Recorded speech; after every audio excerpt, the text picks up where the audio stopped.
শিক্ষা দিয়েছেন এই পবিত্র ঈদুল আজহা। মূলত কোরবানি শব্দের অর্থ কুরবান মানে আল্লাহর নৈকট্য।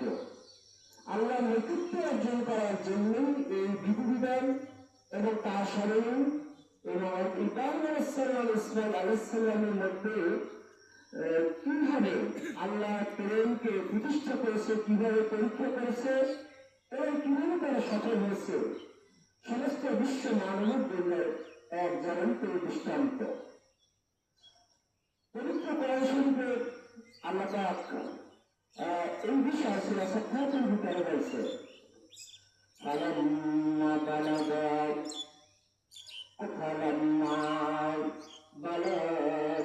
মাআ السَّاءِ قَالَ يَا بُنَيَّ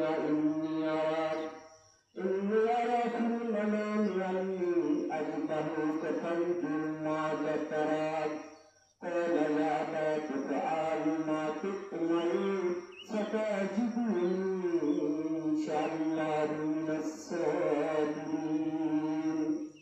পবিত্র কোরআন শরীফ আল্লাহ পাক বললেন যে অতঃপর ইসমাঈল আলাইহিস সালাম যখন তার পিতার সঙ্গে কাজ করিবার মতো মোটামুটি বয়সে উপনীত হইলেন, তখন একদিন ইব্রাহিম